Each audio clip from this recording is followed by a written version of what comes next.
vamos a entrar a un análisis más profundo y para eso siempre me gusta que se debatan ideas, que se debatan distintas posturas y me encanta poder prestar este espacio para hacer eso, para que no solamente sea mi opinión es solamente mi opinión, no es una verdad absoluta. Así que yo le agradezco infinitamente a dos personas que nos van a ayudar mucho con este análisis desde sus respectivas visiones, al profe Ángel Valderas Puga, que usted conoce, experto energético, y también a Manuel Díaz, empresario, que es activista por los derechos, por el medio ambiente y también experto en tema de comercio exterior. Manuel, muy buenas noches, profe Valderas, ¿cómo estamos? Contentos de saludarte. Un poquito golpeados, como estamos muchos que diferimos en lo que acabas de decir, pero pues normal, ¿no? En una democracia lo hermoso es diferir. Exactamente. Profe, ¿cómo estamos? Buenas noches. El micrófono está apagado, profe. Es que mira, lo apagué porque no quería interferir antes. Bueno, yo a diferencia de Manuel, muy contento, revisando los datos, esperándome a que termine el PREP, a que terminen los conteos. Yo parto a diferencia, mira, citaría, y ahorita nada más es como introducción, yo citaría al doctor Jorge Alberto López Gallardo, físico de la Universidad de Texas en El Paso, que hace una crítica muy certera a la gente que se dedica a las ciencias sociales en su libro, donde documenta el fraude electoral más documentado de la historia de México, que es el de 2006, en donde grandes científicos a nivel nacional, como Miguel de Icaza, incluso lo documentaron, y el doctor Jorge Alberto López Gallardo escribe en su libro Pobres doctores en ciencias políticas, tan cerca de la política y tan lejos de la ciencia. Entonces, estimada Meme, Manuel, mucho gusto, buenas noches. Yo como buen ingeniero y como buen matemático me manejo con base en datos, creo firmemente que dato mata relato y también creo que en la seriedad del debate, yo como matemático tengo una forma mental en el cual no puedo afirmar algo si no tengo detrás datos. O sea, yo no soy como Xóchitl Gálvez, que sale a darse por ganadora en la noche de la elección sin presentar ni un solo dato, ni una sola encuesta de salida. Al menos hubiera salido con esta cosa que yo no sé llamar la encuesta de salida de Massive Caller. Bueno, al menos hubiera dicho gané en Massive Caller. Pero bueno, esa es como situación. Yo todavía estoy analizando los datos. Yo estoy contento. Vi largas filas, vi entusiasmo de la gente en votar, y en la democracia así es, aunque pierdas, la participación me parece relevante. Me hubiera gustado un índice de votación del 70%, más como yo veo, me hubiera gustado más, un 70%, creo que todavía la gente tiene que participar más. Yo les agradezco mucho y creo que partimos de eso, de la participación ciudadana. Aquí creo que hay dos cosas históricas: participación ciudadana y que tendremos la primera mujer presidenta de este país, que para mí es de lo más histórico. Manuel, quiero empezar contigo, vamos a partir al debate y ya lo que ya saben, siéntanse con la confianza de interrumpirse si lo consideran necesario, pero intentando mantener el orden para que todos tengan estas participaciones. Manuel, empiezo contigo. ¿Cuál es tu lectura de este proceso? La derrota es amplia, hablamos de 30 puntos, no cualquier cosa. Hablamos de 30 puntos, hablamos de 3 partidos políticos donde el PRI es desplazado por Movimiento Ciudadano, el PRD perdería el registro y solamente de estos 3 partidos se mantiene como en una estabilidad del Partido de Acción Nacional como la segunda fuerza política, pero con una diferencia de abismal: Morena con 25 millones de votos, el PAN con 9 millones de votos. ¿Cuál es la lectura que ustedes le dan? ¿Cómo reciben esta noticia? Bueno, invariablemente es una gran celebración el hecho de que haya existido una gran participación ciudadana. No se puede negar en ninguna parte del país, en ninguna plaza, el entusiasmo de mucha gente por salir a votar, salir a expresarse. Me sigue doliendo los 43, 44 millones que no quisieron y eligieron no votar. Ahí tenemos que preguntarnos como sociedad, como activistas, y se tendrán que preguntar los partidos qué hacen mal para no motivar a esta gente a que exprese su derecho al voto. Una jornada interesante, donde creo que en este punto no se puede discutir el triunfo arrollador de la Cuarta Transformación, con muchas lecciones, ¿no? Con muchas lecciones. No voy a ahondar mucho en el desaseo que se tiene que ir aclarando. No hay partidos políticos de oposición que se hayan preocupado por verdaderamente documentarlo. La intervención del presidente, la inequidad en la contienda, el uso de servidores de la nación. Hay una serie de cosas que se pueden impugnar, pero con unos partidos políticos tan chafas que hay en la oposición va a ser muy difícil que se pueda documentar como me gustaría. No es la elección ejemplar que me hubiese gustado. Yo era obradorista en el 2006, lo que mencionó el profesor, y pues creo que hicimos mejor trabajo cuando creían en esa transformación, documentando un poquito más, acompañando las casillas, teniendo representantes capacitados para defender y cuidarnos del fraude, porque en el 88 ya lo habíamos vivido. Y esta vez, pues no, nos agarraron totalmente desprevenidos como ciudadanía, porque teníamos una confianza plena en el INE. Vamos a ver qué se puede documentar. Yo no quiero caer en lo que cayó Andrés Manuel muchos años, de decir fraude, fraude, fraude, fraude, y nunca se pudo demostrar y ganar ante los tribunales competentes. Esa es la primera parte de la gran lectura. La segunda parte, que a mí me parece fundamental, pues por lo que se votó. No voy a juzgar ni pretender ser guía moral de quienes votan o quienes no votan, pero pues estaba muy claro por lo que se votaba, ¿no? Un segundo piso de la transformación, donde iban a haber reformas al INE, al Poder Judicial, a los contrapesos que nos tomaron años hacerlos, y se les dio muchísimo poder, que yo también celebro que sea una mujer, a una sola persona, a un solo grupo. Y quedamos totalmente aislados muchos de los ciudadanos que votamos diferente. Entonces aquí el reto va a ser si va a usar ese totalitarismo que se le dio y que se lo ganó. No voy a discutir eso. Si lo va a usar para imponer una agenda de la tercera parte de la población que se manifestó por ella, si le quitamos los que se abstuvieron y los que votamos en contra, o va a fortalecer nuestras instituciones democráticas, contrapesos y división de poderes, y no hacer de esto pues, meros súbditos de la presidenta. Y eso para mí es así, en primer rasgo, la lectura, para que Ángel también nos pueda dar sus puntos de vista y podamos dialogar. Ay, Manuel, quiero hacer esta pregunta para pasarle la participación al profe Valderas.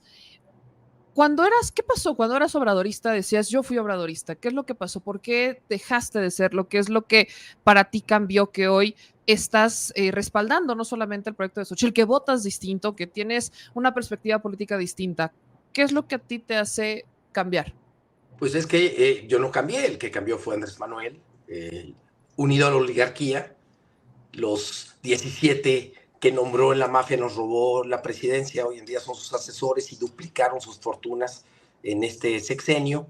Militarizó, y yo me oponía a la militarización, no avanzó en la agenda progresista, no legalizó la marihuana, no vimos un avance sustantivo en los derechos reproductivos, nos quedamos con una agenda más conservadora, vi una corrupción rampante de la que veníamos y ya estábamos hartos, pues la vi que aumentó, muy documentada, muy bien hecha, un control de los medios, una incapacidad absoluta de ponerle un alto a la violencia que prometió hacerlo, un desabasto de los más pobres, un gobierno enfocado en muchos empresarios y en muchos ricos y menos en la gente y en las necesidades más imperantes, y pues eso me hizo decir, ante este fracaso, me parece que hay soluciones en otro lado que tenemos que buscar y tenemos que resistirlas.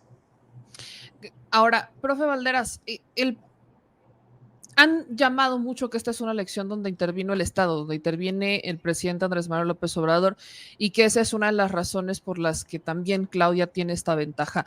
¿Eso se puede decir en esta elección, profe Valderas?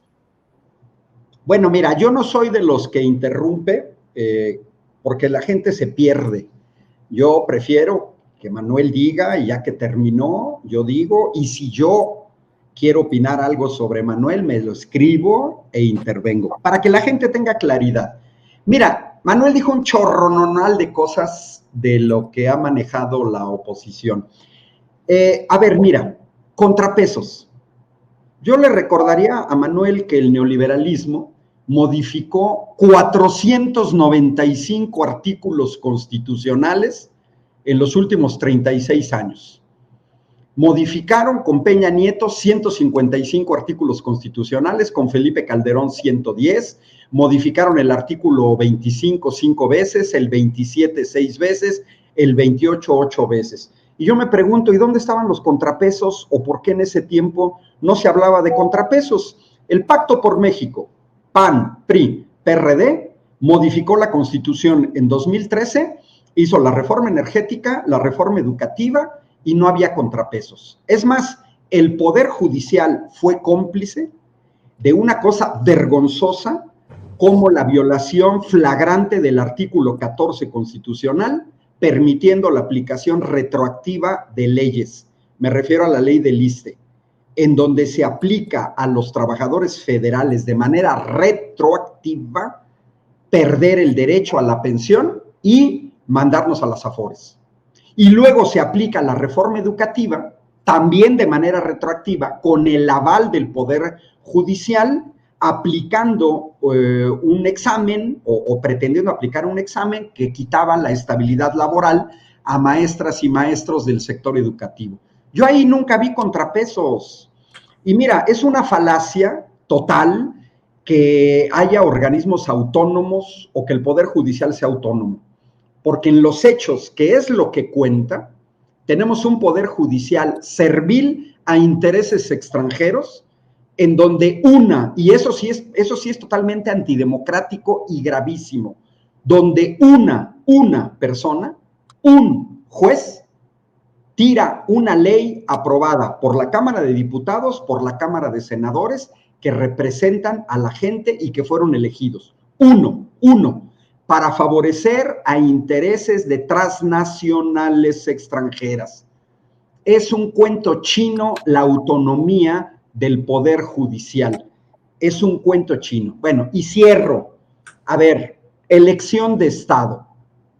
Mira, la elección de Estado es como era el PRI en la elección de López Portillo, en la elección de Luis Echeverría, en donde tenían el control total de los órganos electorales, en donde tenían el control total de las casillas, en donde las votaciones eran del orden del 98%, donde controlaban Policía Federal, Ejército, donde se robaban las urnas, el ratón loco.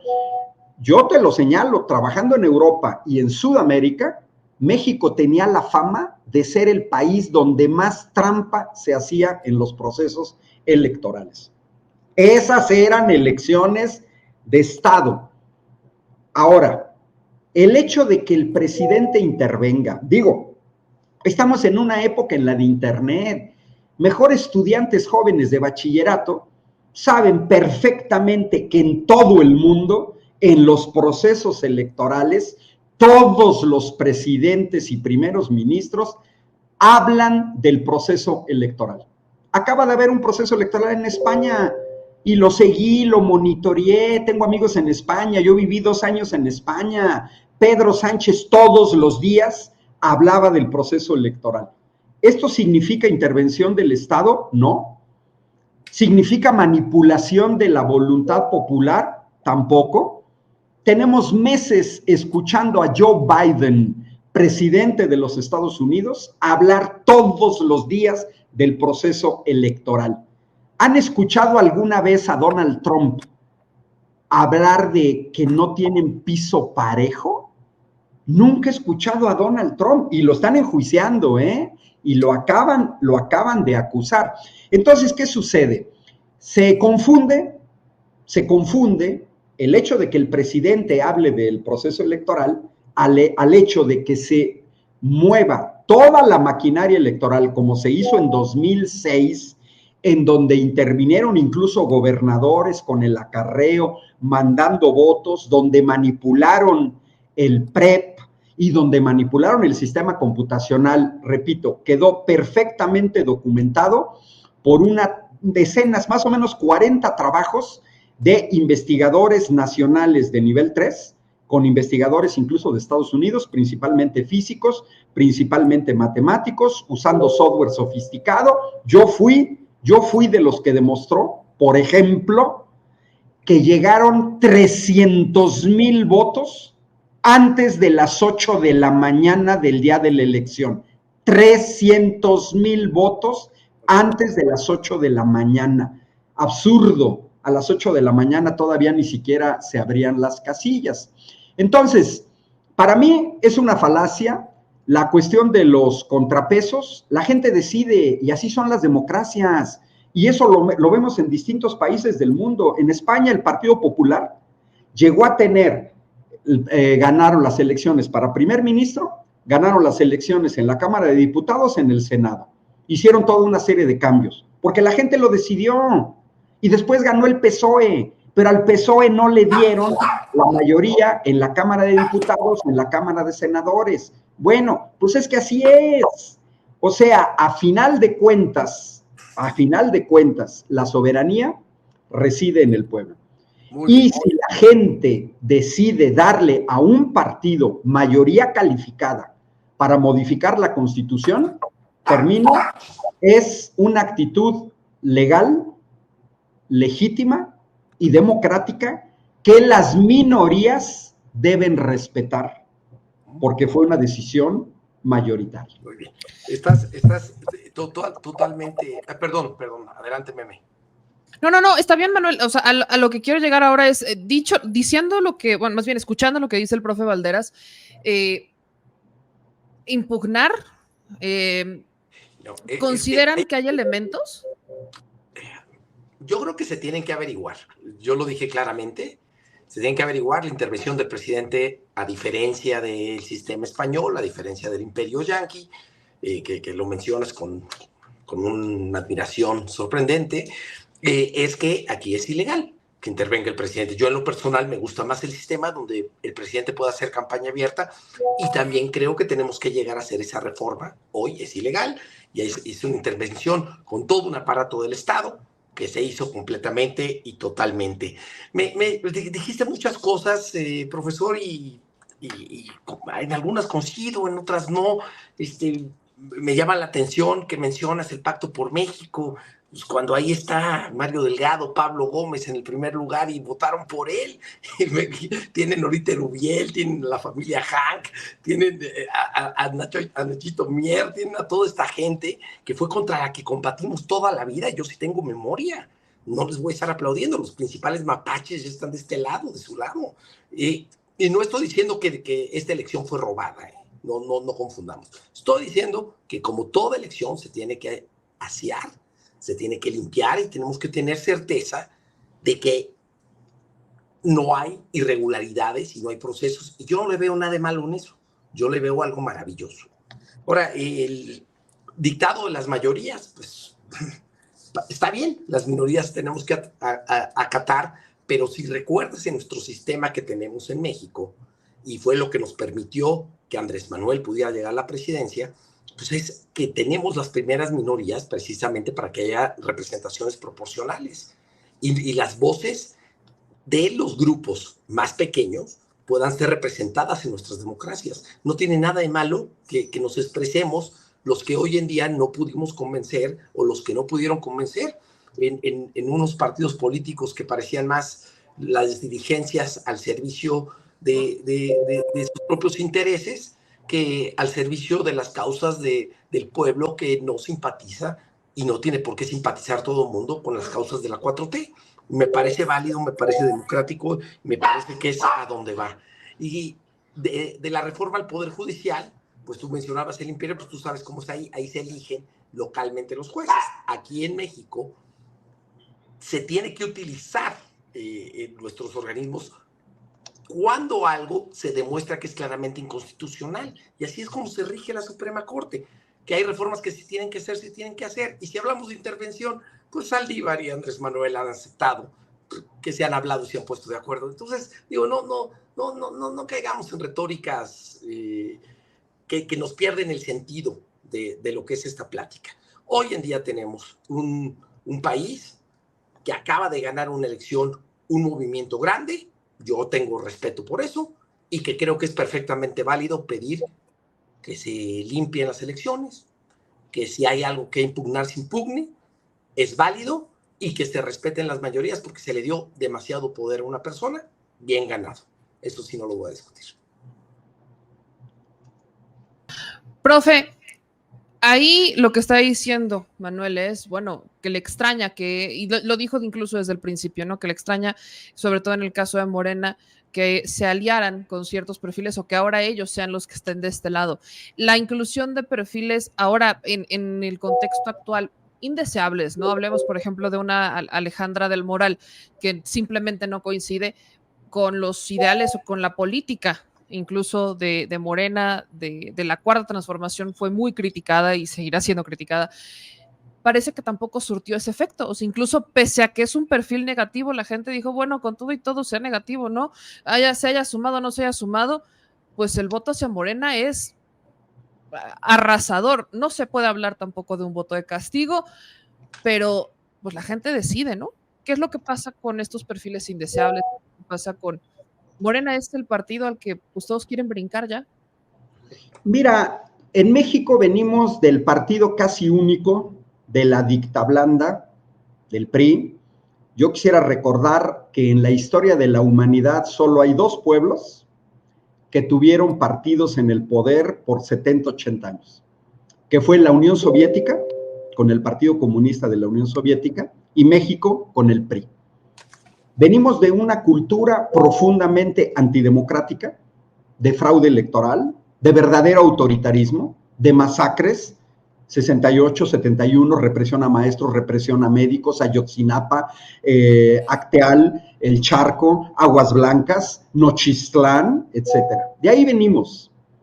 Todavía los mexicanos no nos acostumbramos, no nos ayuda el modelo norteamericano. Hay que recordar que México elige ser una república siguiendo el modelo norteamericano de república.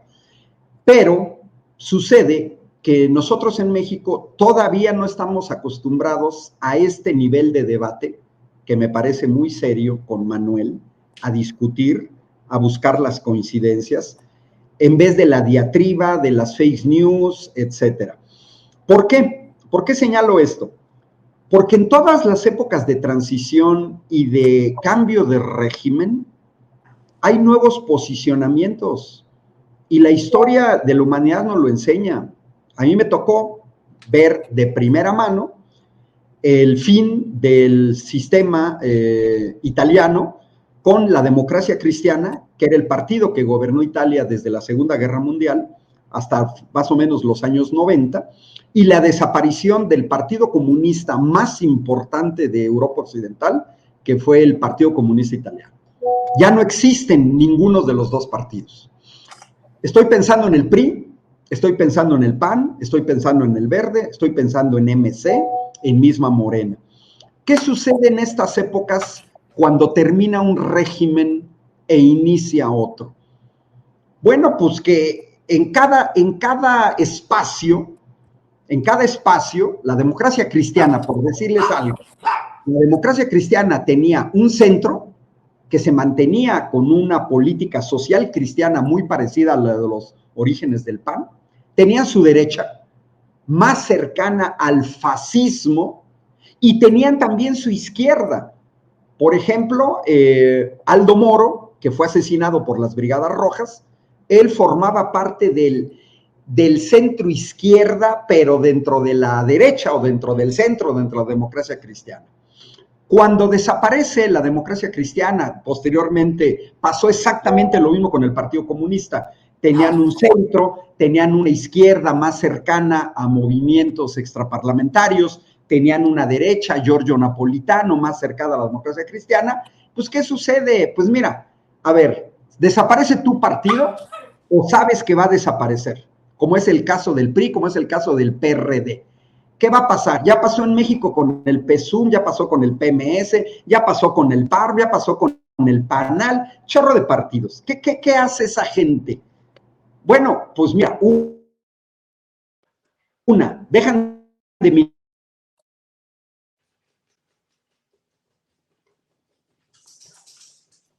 Ahí se nos congeló. Se congeló el profesor. Se nos congeló. A ver si... Regresan a la vida privada, se dedican a hacer chilaquiles, no sé, tacos al vapor, lo que sea. Esa es una opción.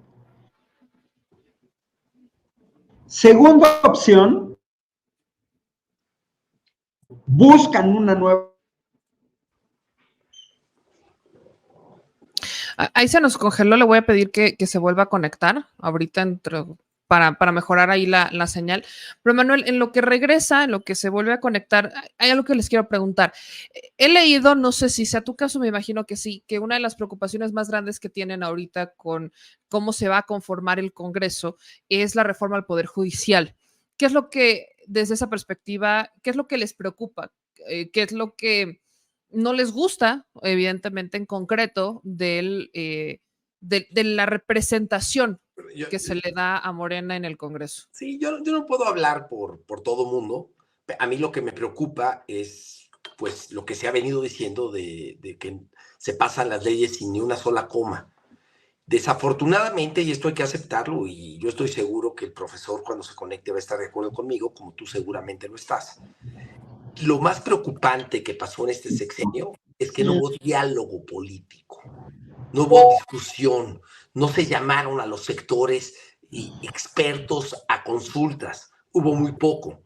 A diferencia, por ejemplo, que lo he señalado aquí mismo, del programa de gobierno de la doctora Claudia Sheinbaum o de Xóchitl Gálvez, que sí llamaron a los sectores, que sí escucharon a los distintos sectores para hacer muchas de sus propuestas y de su plan de trabajo. Yo lo he insistido, yo que he leído prácticamente completos los dos, por ejemplo, en la parte de infraestructura, sería precioso que pudiéramos hacer una fusión de ambos programas y salir adelante. Lo que a mí me preocupa de estas reformas que está impulsando Andrés Manuel López Obrador y que el mismo día que se anunció el triunfo de Claudia Sheinbaum, el mismo día está diciendo me voy a reunir con ella para impulsarlas, es que el registro que hemos tenido es que no hay un diálogo, no hay un consenso, no hay una consulta a los expertos. Y eso es lo que a mí en lo personal me preocupa de muchas de las reformas que se están proponiendo. Yo creo que todo debe ser sujeto a revisión y es mejorable. Hace rato el profesor indicaba atinadamente la cantidad de reformas que se han hecho. Pues claro, es un proceso por eso existe el trabajo legislativo, para constantemente ir mejorando las leyes, ir mejorando los reglamentos, ir mejorando los anexos. Es muy importante hacerlo. Yo creo que cualquier poder puede mejorarse. El Poder Judicial, el INE, que son ahorita los que se ocupan.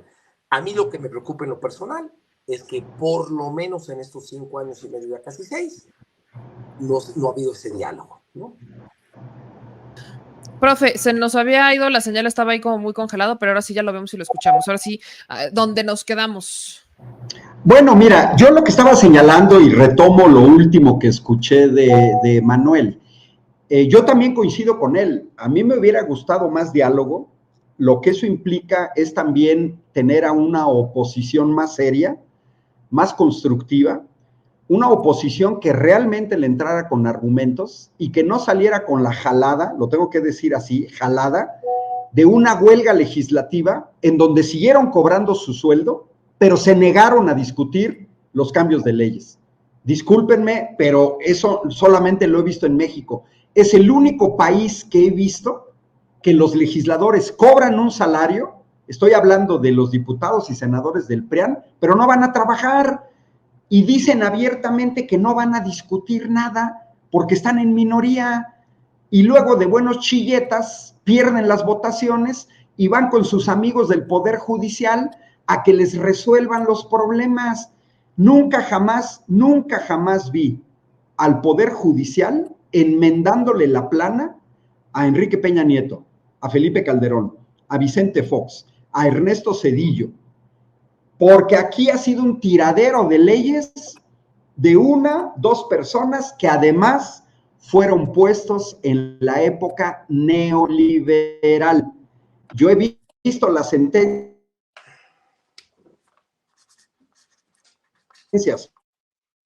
Mira, Ángel, voy a aprovechar que se te fue la señal otra vez. Por ejemplo. Que no quiero ser grosero, pero no se te escucha, Ángel. Sí, ahí se nos volvió a cortar. Sí, caray. A ver. Sí, caray, no quiero ser grosero, pero ahorita que regrese, pues le voy a recordar que con algo muy simple, como fue la controversia del aborto, se la tiraron a Felipe Calderón, y gracias a eso tenemos ya perfectamente establecido el derecho de la mujer a decidir sobre su propio cuerpo, como uno de los múltiples ejemplos de que claro que pasa y claro que se declaran anticonstitucionales en la Corte de toda la vida. Digo, lo que pasa que a veces, Meme, y lo digo con todo cariño, cuando nos topamos con este fanatismo de superioridad moral y de todo lo bueno está aquí, todo lo malo está allá, híjole, se nos olvida que pues venimos de una historia, venimos de instituciones, venimos de debates, venimos de lucha. El mismo Andrés Manuel estuvo al frente de muchas de ellas, el ingeniero Cárdenas estuvo al frente de muchas de ellas, muchísimos ciudadanos los estuvimos acompañando en llegar al punto donde estamos, y a veces se nos olvida y pareciera que todo bueno contra todo malo, cuando yo creo que hay puntos de consenso muy importantes, y eso es pues algo que se tiene que decir, y por eso te respondía muy concretamente la pregunta. Lo que me preocupa es que no hay diálogo. Mira, te pongo un ejemplo con alguien que aparte es amigo personal, Fernández Noroña. Cuando se propone vaciar nuestros ahorros, ¿no?, a través de los fideicomisos, simple y sencillamente se da manutazo y se pide que todos los fideicomisos pasen a las arcas del gobierno. Sin discusión, simplemente se van y se los acaban. Gracias a que hubo un legislador en el Partido del Trabajo que se llama Fernández Noroña, Gerardo Fernández Noroña, que analizó, que escuchó a la sociedad, que escuchó a los grupos, se pudieron quedar 27 fondos. Ese es el trabajo legislativo único que yo vi en todo el sexenio. Y aunque el profesor dice, hay una cerrazón del otro lado, claro que también son unos idiotas. O sea, no, defender políticos aquí no es el plan. Pero esa discusión se perdió este sexenio. Eso que hizo Gerardo Fernández Noroña al principio del sexenio con los fideicomisos es lo que me hubiera gustado ver. A ver, espérate, se tienen que eliminar todos, no va a haber dinero, me acuerdo perfectamente del software de Hacienda, ¿no?, para el mantenimiento de las bases de datos. Bueno, lo rescató y así rescató 21. Y me parece que eso es lo que tiene que pasar con un legislador. Y estoy poniendo a Gerardo, porque Gerardo ahorita ocupa un gran lugar en la 4T, pero no hay otro ejemplo de una discusión legislativa inteligente. Lo del litio fue una jalada, lo de la reforma eléctrica fue una jalada. O sea, manotazos y gritos sin nada serio. Y eso es lo que me preocupa de estas reformas, ¿no?, que vienen sin cambiarles una coma. Ahorita que regrese, profe Valderas, quiero retomar, por ejemplo, a estas reformas, porque con el poder en el Congreso se encaminan esas reformas, pero ya en su versión constitucional, porque sería una aprobación que no necesitaría en realidad mucho trámite más que la discusión propia del proceso. Pero a ver, Manuel, aquí lo que te quiero preguntar es, ¿qué tanto puedes realmente dialogar cuando tienes partidos políticos que, hablo de Alejandro Moreno Cárdenas, de estos tres personajes que no querían tampoco dialogar? O sea, que al momento de decir, ¿sabes qué? Viene una reforma eléctrica, por ejemplo, a la que hacías mención, pues sí viene la reforma eléctrica y que su cerrazón era no, porque no, y no, y no, y no, y no, y que cuando llega a la Suprema Corte, lejos de que los propios ministros de la Suprema Corte analizaran a fondo esta discusión, dijeron que no, que la echan atrás porque no cumplió el proceso legislativo por su aprobación en Fast Track, pero si me regreso a la reforma energética, Enrique Peña Nieto se aprobó en Fast Track y nunca nadie dijo nada. Creo que si vemos, creo que ese es el contexto al que nos referimos. Acuérdate que se apoyó por consenso, y acuérdate también que fue muchísimos de los que hoy están en la 4T los que la aprobaron. Ahí hubo consenso, a diferencia de esto. Y yo creo que el debido proceso se tiene que mantener. No tiene nada de malo, no nos espantemos. No, claro, el debido proceso que se mantenga, pero vaya, ese debido proceso, incluso el fast track, es un debido proceso de la propia, que está regulado en la propia Cámara de Diputados. Profe, ya ahora sí, regreso. Profe, nada más les hago una pregunta a los dos para andar en este tema y me interesa mucho escuchar al profe, les estoy aprendiendo bastante y lo celebro. ¿Ustedes quieren que en un solo día se pasen 17 reformas sin diálogo? Ahorita van a tener una mayoría absoluta. Vamos a tratar de levantar la mano, de salir a protestar si es que en algo pensamos que es importante que se escuchen nuestras voces. Yo no milito en la oposición, pero soy un ciudadano muy involucrado. ¿Ustedes quieren eso? O sea, ¿realmente no les gustaría un diálogo, incluso entre ustedes? ¿De verdad no quieren que se le cambie una sola coma? Así como se les diga, o sea, no creo que sea un país que quieran. Y si es, pues díganme, porque me interesa aprender. En mi caso, no es que no quiera que se dialogue, me encanta que se dialogue y yo he apelado a que se debata y se discuta dentro de los propios legisladores, incluso de Morena, que se puede mejorar, porque creo que hay muchas cosas que se pueden mejorar, pero así como quiero que se dialogue y se discuta, también quiero una aprobación, también quiero que se garanticen aprobaciones y que no tengamos a personajes que militen en sus prioridades, me refiero a dirigentes de partido político como lo que tuvimos ahorita, exactamente lo que tuvimos ahorita. Esos tres dirigentes de partidos políticos que lejos de buscar ese diálogo, ellos buscaban la manera de favorecer sus propios intereses personales y ellos dieron esa razón. Por supuesto que quiero que se discuta y se debata y que se tenga y que adelante. Tienen a Olga Sánchez Cordero, tienen a Saldívar. Yo creo que tienen la capacidad de que si le dan el tiempo a las discusiones, a las reformas y a las consultas con la sociedad o con el pueblo, como le quieras llamar, yo creo que pueden salir unas grandes reformas. Pero lo que yo creo que están pensando, perdón que te interrumpa, Marulel, lo que yo creo que están pensando es que el hecho de tener el plan C significa que se va a aprobar todo en fast track. Yo no creo eso. Yo sí creo que se va a discutir, yo sí creo que se va a dialogar y que se va a aprobar. Eso es lo que sí creo. No fue lo que vimos, meme, desafortunadamente. No lo vimos porque ahorita pues no había oposición, no había con quién hacerlo. Te contesté lo que tú me preguntaste. Claro. Mi preocupación es esa. Yo quiero retomar ese diálogo, aunque sea el partido mayoritario, Morena y sus aliados, aunque haya poco, a mí me gustaría que pase lo que te puse de ejemplo con Noroña, ¿qué pasó? A mí me gustaría que hubiera diálogo, a mí me gustaría que mejoremos las cosas, que se corrijan como se han corregido 2 o 3 cosas, y me parece muy sano. Ahí parece que ya lo tenemos de nuevo, profe Valderas. Ahora no escucho. Ya no nos escucha. A ver. A lo que yo voy, Manuel, es, me queda claro que eso no pasó ahorita. Eso, estamos en esa dinámica. El papel de Noroña creo que es un papel que muchos legisladores deberían de tener, y esto es de todos los partidos políticos, que Noroña es considerado quizás uno de los perfiles más radicales, pero que dentro de esa percepción es una persona que se acerca, debate, y estoy de acuerdo por esto, y eso creo que es lo que queremos, pero... Es culto y escucha. Exacto. Lo que pasa es que se le tiene muy mal visto por algunas actitudes, pero en realidad es una persona que lee mucho, es una persona que tiene acercamiento a la sociedad. Conmigo he estado muy cerca en cuestiones aduaneras, en cuestiones de comercio exterior, para entenderlas antes de discutirlas, levanta su voz a los de su propio partido.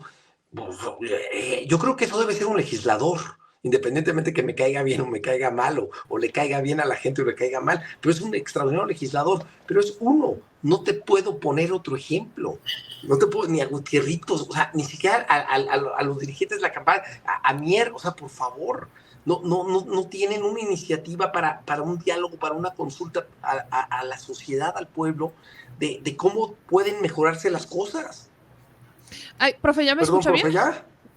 Sí, ya me cambié de equipo, ¿me escuchan? Sí, perfecto. Sí. Profe, mira, ahí lo que quiero, échele, porque dentro de su respuesta lo que sí también quisiera ver, se hablaba un poco, decía Manuel, que el tema del litio y eso, pues como que ¿cómo le decías, Manuel, que fueron como caprichos? No. O sea, a la discusión como tal, ¿no? O sea, sí, o sea, no quiero usar la palabra equivocada. Se radicalizaron las dos posturas, y pues todo para acabar dándole la concesión de litio a una empresa china japonesa del norte del país. O sea, estamos lo único que estoy diciendo es, no quiero ver estos espectáculos con una oposición cerrada, pero tampoco quiero ver a los legisladores, que hoy son mayoría, que no cuestionen, que no mejoren las cosas. Ese es mi miedo, contestando. Ahora sí, profesor, te escuchamos. Mira, Manuel, estas discusiones no son de la noche a la mañana. Hay un plan alternativo de nación. Si dices que apoyaste a Andrés Manuel López Obrador, lo debes de conocer, porque lo di a conocer en 2005, hace 19 años. El proyecto alternativo de nación. El proyecto alternativo de nación fue cuando yo conocí a Andrés Manuel López Obrador. Yo trabajaba en Europa y estaba ya en Europa. Yo conocí ese plan alternativo de nación allá. Bueno, tenemos en este país 19 años discutiendo. Y además es una discusión que viene desde más lejos. Por ejemplo, en el caso del sector energético, no hay mucho que discutir. ¿Le das el control a las empresas extranjeras o mantienes el control por parte del Estado mexicano, como hace Francia, como hace Suecia, como hace Finlandia, como hace Alemania y como hacen muchos otros países? Decides programas sociales para la gente que no se consideren como dádivas, como lo hace Dinamarca, como lo hace Noruega, como lo hace Finlandia, como lo hace el Reino Unido, como lo hace Francia, como lo hace Italia, como lo hace España, en una cuestión de Estado social. A mí me tocó debatir sobre la cuestión de la reforma energética, ni nos pelaron por una razón muy sencilla, Manuel. No nos daban espacio en los medios. A mí me llegaron a censurar en muchas ocasiones porque no querían escuchar una opinión distinta. El México que controlaba el neoliberalismo puede parecer como metáfora, pero ahí lo tenemos. El caso de Tercer Grado, donde tú ves a 6 conductores, todos en la misma posición. Algo muy distinto de lo que está sucediendo en esta charla. Pues en Italia existía... El último Tercer Grado sí le echaron un montón a Xochitl. No, pero a ver, no es lo anecdótico, Manuel, no, son años en donde el neoliberalismo nos cerró a muchas personas los canales de comunicación, donde no nos pelaban, donde es falso que escuchaban. Yo estuve en la Cámara de Diputados dando argumentos serios a la Comisión de Trabajo en contra de la reforma laboral del PRIAN. No nos pelaron, era pura simulación, hacían finta y luego aprobaban de manera fast track lo que les convenía. Y dices tú, a ver, modificación, cuando modifican el artículo 27 y abren el sector energético a empresas extranjeras, no pusieron ningún candado a los privados, ningún candado a empresas extranjeras. Oye, Francia, y lo deberás de saber, el 85% de las acciones de Electricité de France las controlaba el Estado francés. Y Emmanuel Macron, de derecha, nacionalizó y llevó al 97%. Porque a diferencia de México, las derechas alemana, italiana, española, inglesa, danesa, finlandesa, sueca, son tremendamente nacionalistas, como lo es la derecha norteamericana, que no permite que empresas extranjeras controlen su sector energético. Para la venta de la mitad, del 49% de la refinería de Deer Park, el gobierno de los Estados Unidos durante meses deliberó su Comité de Seguridad Nacional para ver si le entregaban a un país extranjero la mitad de una de las 130 refinerías. A una transnacional. Un problema que tenemos en México es que tenemos una derecha que no es nacionalista, que no discute, que yo estoy sorprendido si hay sobornos por debajo del agua. Repito, el modus operandi de las empresas del sector eléctrico, que son un oligopolio en España, Iberdrola, Naturgy, Endesa, que tienen un oligopolio, en España está perfectamente estudiado. El modus vivendi de los negocios le llaman las puertas giratorias. Sobornan a representantes populares, sobornan a integrantes del comité de los poderes ejecutivos y sobornan a jueces Yo me pregunto, Iberdrola y Naturgy y Acciona y Fisterra sobornan a jueces en España y no los sobornan en México. Sobornan a jueces en Portugal y no los sobornan en México. Qué chistoso. Para mí, y ese es uno de los grandes problemas que tenemos, que si quisiéramos ser serios, aquí no hay contrapesos. Si revisamos en los países europeos, claramente en todos los países, Reino Unido, Alemania, etcétera, el poder judicial viene en dos partes. ¿Y cuál es el rol de la CRE entonces? La CRE se la inventaron. ¿A poco existe una CRE en Alemania? Si tenemos una Secretaría de Energía de un gobierno elegido de manera legal, legítima y democrática, ¿qué tiene que hacer un organismo pseudo autónomo? Totalmente autónomo, conformado por los mismos competidores que se autorregulen. Y eso es algo maravilloso y extraordinario. Pero ese es un dogma. Porque es más fácil para no corromper precisamente, como tú dices, para no corromper desde una secretaría a un funcionario, tienes a los mismos competidores autorregulándose. Y es maravilloso, y en todos los países que mencionaste existe. Y lo sabes muy bien, Ángel, porque eres experto del tema, por lo que me dices. Mira, si así fuera, el aumento de las tarifas eléctricas, tú como empresario, ya te quisiera ver en Europa pasando de pagar en enero $1 el kilovatio hora a 7 pesos el kilovatio hora en diciembre. Porque eso es lo que hacen los que se autorregulan. Esa es una falacia. El mercado no se autorregula. Hay oligopolios. Para eso entra el Estado y no tengo ningún problema con eso. No tengo ningún problema con que ahí entre el Estado cuando se ponen de acuerdo para manipular los precios. Ahí estamos totalmente bien. Pero por eso existen ambas. No solamente, por eso son contrapesos. No solamente es eso. Mira, a mí me gustaría saber, estos integrantes de la CRE, del INAID, ¿son autónomos de quién? Porque en los hechos obedecen a poderes fácticos. Sí, nadie les cree. Como los funcionarios obedecen. O sea, siempre hay intereses. Pero nadie los reduces. Pero nadie los eligió. Esa es la diferencia. Y también es una falacia de que sean autónomos. Sirven a poderes fácticos. Y es una aberración estos organismos autónomos que fueron creados con el único objetivo de quitarles a gobiernos progresistas poderes de decisión. Las decisiones las debería de tomar la Secretaría de Energía. Y si a la mayoría del pueblo de México no le gustan las decisiones de la Secretaría de Energía, cambia de gobierno, porque eso es lo que se hace en la democracia. Pero los neoliberales dejaron toda esta serie de organismos. Las cosas en el mundo, tú que lo mencionas tanto, no funcionan así. En todos lados existen los contrapesos, existen las autorregulaciones, existen los gobiernos que regulan cuando estas exceden. Y me parece una política sana, ¿no? No sé por qué echarle tanto dogmatismo a algo que es muy práctico y que funciona en todo el mundo, como tú lo estás poniendo de ejemplo. Mira, para dogmas, los neoliberales, te estoy poniendo el ejemplo. ¿Quién controla el 100%? Más neoliberal que Andrés. ¿Quién controla el 100% de la energía eléctrica en Francia? El Estado francés. Ahí está. Y en México, ¿quién lo controla? ¿100% el Estado mexicano?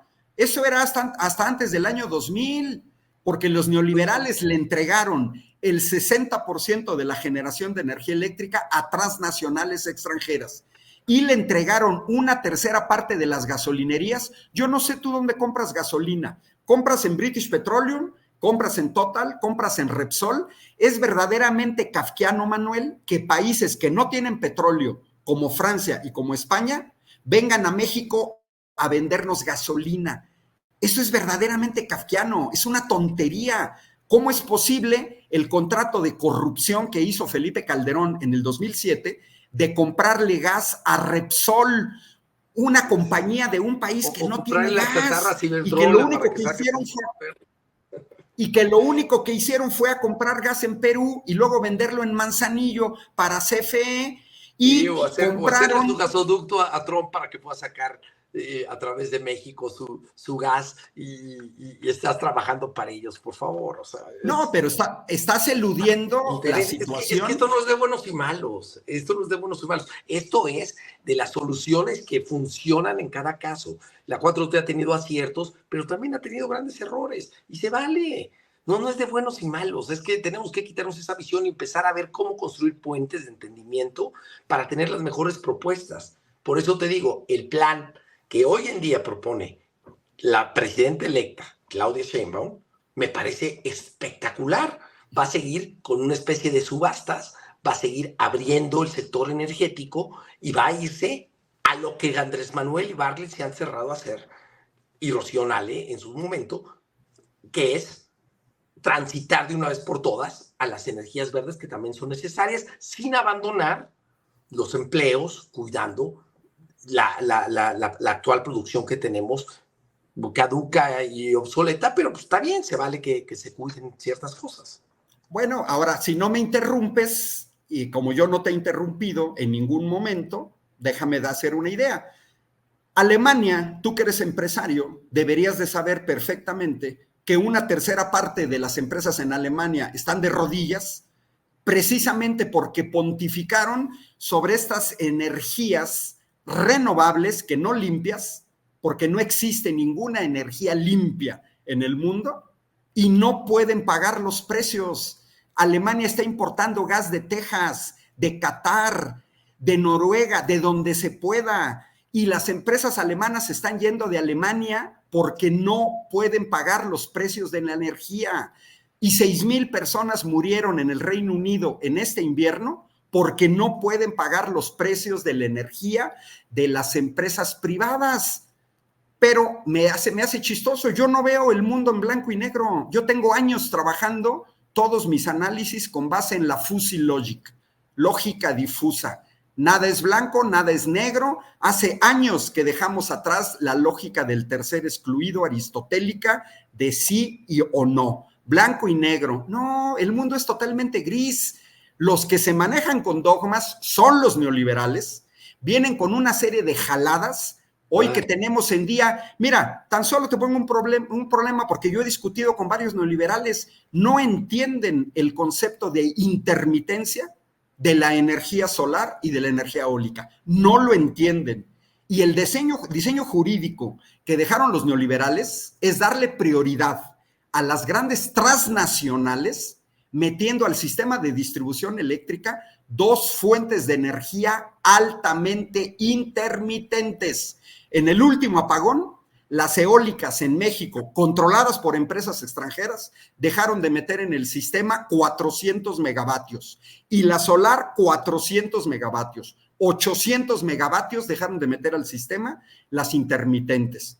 Así es que, mira, a alguien que no conozca de energías, pues a lo mejor les cae el cuento, vienen con esta cuestión de energías limpias. No existe. Cualquiera que hable de energías limpias está mintiendo. O sea, porque no sabe ni siquiera medir la huella de carbono. ¿Claudia en sus mesas de trabajo mintió entonces? ¿Cómo? ¿Claudia en sus mesas de trabajo mintió cuando habló de energías limpias? Yo no soy de los que están a favor de energías limpias. Okay. Son renovables, y está discusión. Un aerogenerador tiene una huella de carbono, un automóvil eléctrico tiene una huella de carbono, necesitan minerales y la industria más contaminante en el mundo es la minera.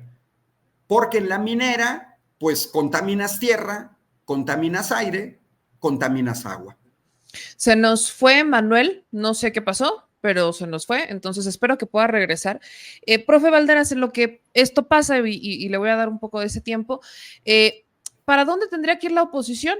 Ahora que el PRD pierde registro, nada más falta la confirmación oficial, pero PRD pierde registro, Movimiento Ciudadano desplaza al PRI, el PRI se convierte en la 4ª fuerza política, Movimiento Ciudadano se queda como 3ª fuerza política, PAN se consolida como 2ª, pero las diferencias son completamente abismales. Mira, yo ahorita un poco de lo que estaba Manuel, no aprovechando que no está, yo señalé que lo que este país necesita es una oposición seria, es una oposición que presente sobre la mesa lo que no vimos en esta campaña electoral, porque en esta campaña electoral no presentaron ninguna propuesta.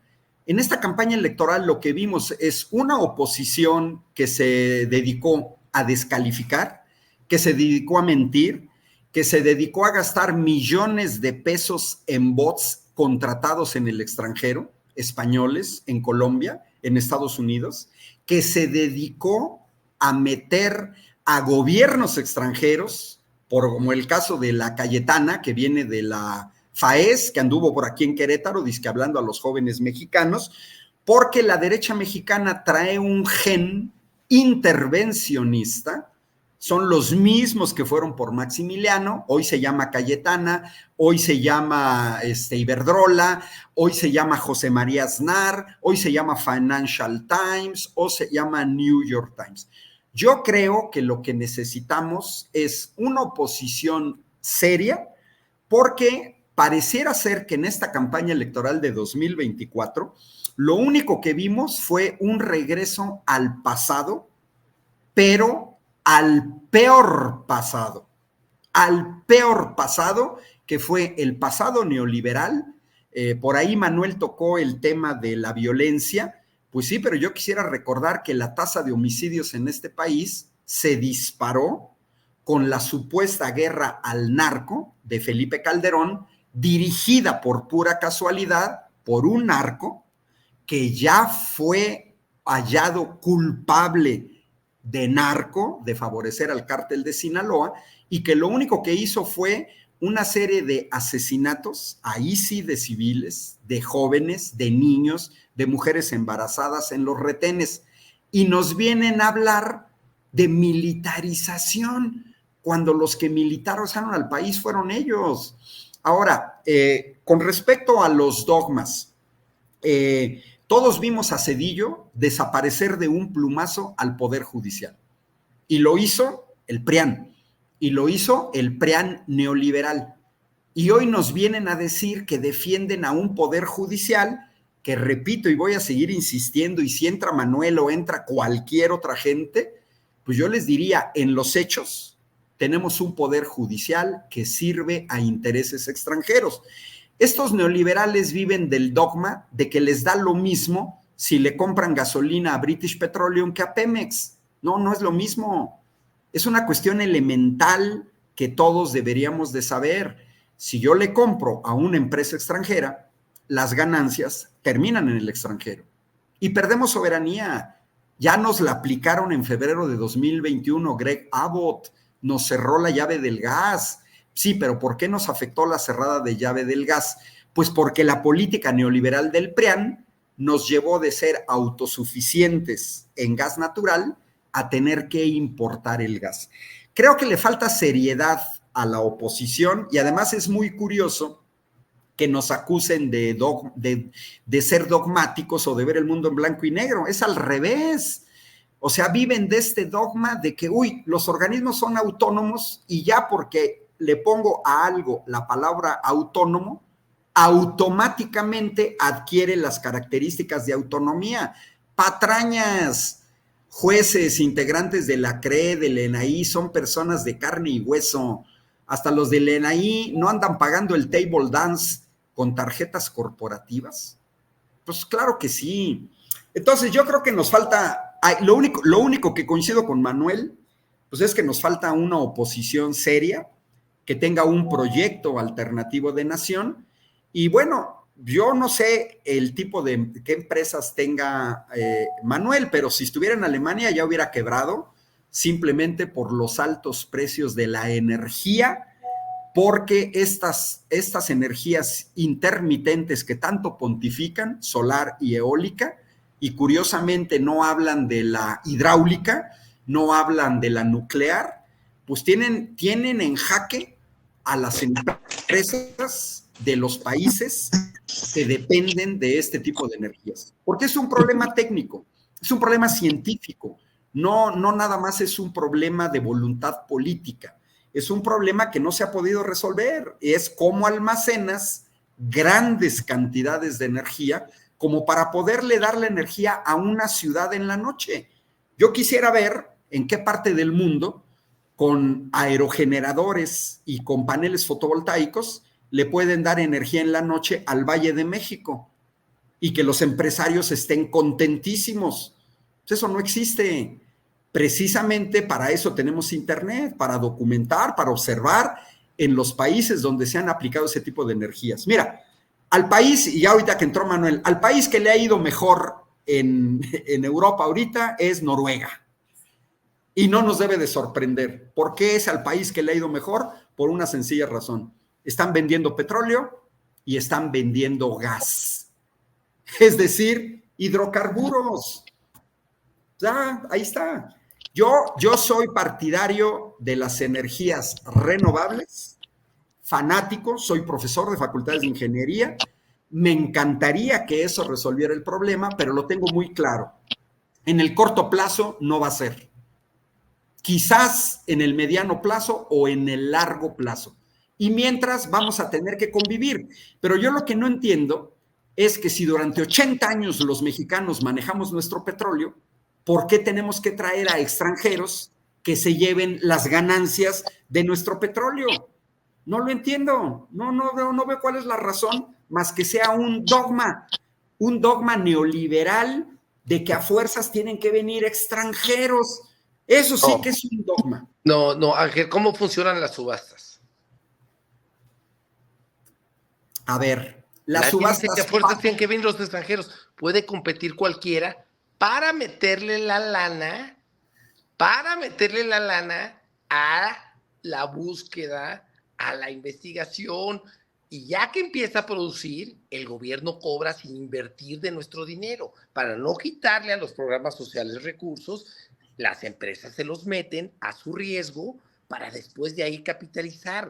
O sea, a veces no es necesario echarnos todo este discurso, porque pues neoliberales pues hay en todos lados. Hay en el gobierno actual, va a haber en el gobierno de Claudia, ya ratificaron 3 o 4 políticas, ya dijo perfectamente que va a seguir con las autonomías, ya ha dicho perfectamente que le va a entrar al tema del nearshoring, que es atraer empresas extranjeras. Pues no sé cuál es el rollo. Hagamos las cosas que se tienen que hacer y ya. A ver, ahí te va, pero no me dejaste contestar. Pemex en 2012 tenía ganancias del orden de 70,000 millones de dólares. Equinor en Noruega tiene ganancias ahorita del orden de 130,000 millones de dólares. Saudi Aramco del orden de 160,000 millones de dólares. ExxonMobil, 55,000 millones de dólares. En su momento, ganancias, Pemex superaba a ExxonMobil o superaba a Statoil o a Petrobras. ¿Por qué ellos no tienen que traer a empresas extranjeras a que inviertan?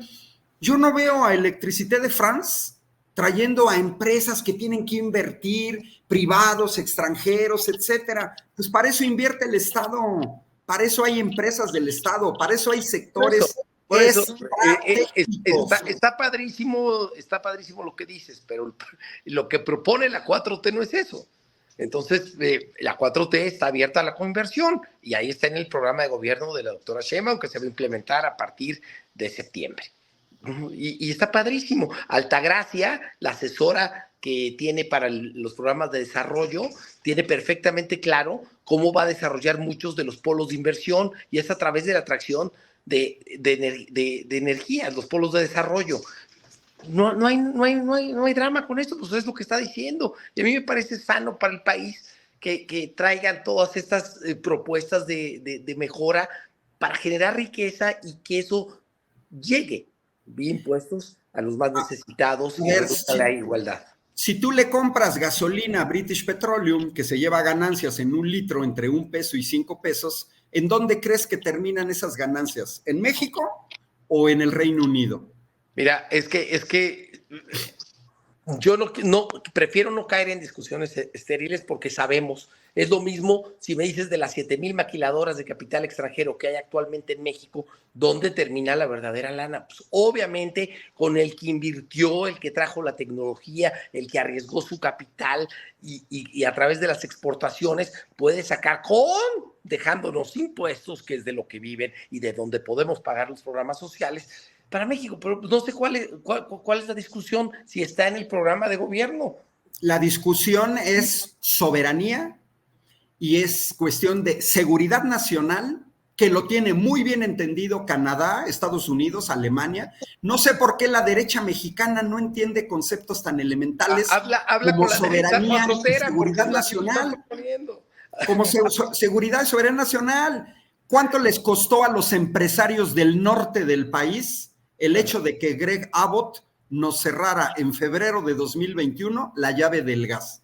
Te lo digo yo, 54,000 millones de pesos les costó a los empresarios de 6 estados colindantes con los Estados Unidos que el señor Greg Abbott nos cerrara la llave del gas. ¿Y cuánto nos ha costado una cosa que el ducto Mayacán no haya llegado por 23 kilómetros y no hay inversión del gobierno para hacerlo? ¿Cuánto nos ha costado en apagones? ¿Cuánto nos ha costado en energías alternas que hemos tenido que usar por no poder meter el gas natural a la península de Yucatán? O sea, volvemos a lo mismo. O sea, es ideología. Se tienen que buscar las soluciones y yo celebro que en el plan de gobierno de la 4T esté la posibilidad de hacer coinversiones o inversiones directas de la IP en sectores que tú consideras que deben ser soberanos nada más. A mí me parece bien que lo haga quien lo pueda hacer mejor. Las maquiladoras son una cosa, los sectores estratégicos son otra. Repito, para que Estados Unidos te dejara meter extranjeros en su sector energético, se reúne su Consejo de Seguridad Nacional, que incluye al ejército de los Estados Unidos. Esta falacia de que no, vengan todos, somos bien amiguis, etcétera, eso solamente se da con la derecha mexicana y con la derecha latinoamericana. Porque yo que he convivido con las derechas europeas y, repito, la derecha norteamericana, son tremendamente nacionalistas. Ellos no dejan entrar a extranjeros a sus sectores energéticos para tener el control, porque quien controla un sector estratégico, que las maquiladoras no son estratégicas, el nearshoring tampoco es estratégico. Aquí estamos hablando de sectores estratégicos que son los ligados a cuestiones de seguridad nacional. Y mira, quien dejó desconectadas a las 2 penínsulas del sistema eléctrico fue el PRIAN. Dejaron fuera del sistema eléctrico a la península de Baja California y a la península de Yucatán. Ahora, si tanto les interesaba al PRIAN estas energías alternativas, dime tú qué porcentaje de energía dejaron eólica y solar en 36 años de neoliberalismo. Porque las energías... Para empezar, se ha evolucionado. Y tú dime entonces por qué hicieron Puerto Peñasco, por qué le pusieron a la central de abastos la captación de energía solar, si están tan en contra de las energías verdes. No, a ver, es que nadie ha dicho que están en contra. Yo te repito, soy profesor de facultades de ingeniería, formamos a estudiantes de ingeniería y te dije, yo soy un fanático de las energías renovables porque ese es el futuro. Aquí nadie ha dicho que estamos en contra de las energías renovables, solo que sabemos muy bien desde la ingeniería lo que es una matriz energética y sabemos que ningún país del mundo te va a poder generar con una sola fuente todas tus necesidades. Se tiene que combinar, pero lo que sí es un dogma es que esto lo tengan que hacer extranjeros y no la gente de un país, porque eso te limita. Nunca pensé que venía a defender las políticas de Claudia Sheinbaum, pero me parece perfecto. Manuel, pues Ángel, sí. Vamos a darle una conclusión al debate y para eso me gustaría, ya le hice la pregunta al profesor Valderas. Manuel, te la hago a ti. ¿Qué pasa con la oposición? ¿Qué va a pasar en este caso con el proyecto que abandera en el caso de Xóchitl Gálvez? Independientemente del proceso electoral, hay quien habla de hacer un nuevo partido político, que lo abanderara Claudio X González. En tu percepción, ¿qué rumbo debería de tomar? No, a ver, ¿qué va a pasar? Yo creo que la primera gran batalla que perdió la ciudadanía que se identifica con la oposición fue al interior de los partidos, en el momento que el dedazo, digo, hay partidos que tienen más dedazos más cínicos que incluso en Morena. Yo a veces veo más democracia en Morena que lo que veo, por ejemplo, en el PAN, ¿no? Vimos cómo no dejaron competir a Adriana Dávila, totalmente un manipuleo de los recursos, y así fue como se impuso, y ahorita quieren imponer en el PAN a Jorge Romero como sucesor de Alito, que se va el mes que entra. Yo creo que el PRI definitivamente vamos a verlo minimizado a un partido meramente representativo, ya la mayoría del PRI está en Morena, pues no hay mucho que hacer, y Alito, pues que era el perseguido político y delincuente que estaba, hasta tenían un programa para denunciarlo, algo pactó, algo hizo, y pues ya no le pasa nada, lo mismo que Cabeza de Vaca, ¿no? Fue un día a Palacio Nacional y se acabaron las acusaciones. Entonces, de ese lado, la oposición yo la veo totalmente debilitada. El PAN tiene algunas posibilidades de hacer algo si es que construye su democracia interna, y si no, vamos a caer en un grave problema que tenemos los mexicanos y que le debería preocupar también a la 4T, que es la imposibilidad de generar un nuevo partido político por lo difícil que es, por una reforma necesaria para que se puedan construir más fácil y sin tanto rollo, sin tanta burocracia y sin tantas asambleas de los partidos políticos. La oposición quedó totalmente debilitada, va a quedar todavía más debilitada, y yo espero que no se reduzca a una oposición local. Veo algunas opciones, por supuesto que no con Claudio X, sí con algunos integrantes de la Marea Rosa, pero veo en el Frente Cívico una buena posibilidad de reagruparse y de poder hacer lo que tiene que hacer una oposición: debate, diálogo, propuesta, y todo para que mejoren las formas de gobierno en turno. ¿Por qué Claudio X no? ¿Qué pasa con Claudio? Porque es un pobre güey, o sea, ¿quién pela a Claudio X? O sea, al final Claudio X es un personaje que, al igual que culpar de todo al Calderonato, lo agarró como una narrativa y una propaganda Andrés Manuel, y inflaron a un chavito junior, empresario, que sí tiene cierta influencia, tampoco lo podemos negar, pero pues ni quien lo tope. Mira, te lo pongo así de fácil: de todo su movimiento que trae con esta marea que controla, solo pudo tener a un diputado. Fue lo único que lo pelaron, un puesto. O sea, no tiene ninguna representación. Creo que ha hecho cosas más creativas que se le deben incluso aplaudir. Por ejemplo, cuando sacó lo de la estafa maestra con Mexicanos Unidos contra la Corrupción, me parece que es algo grande que se tenía que hacer, y como ahora que sacaron lo de Segalmex, ya también se retiró de ahí, y pues él no pinta, no milita, no es nada. No sé por qué se le da tanto juego a Claudio. No le veo el caso. Ok.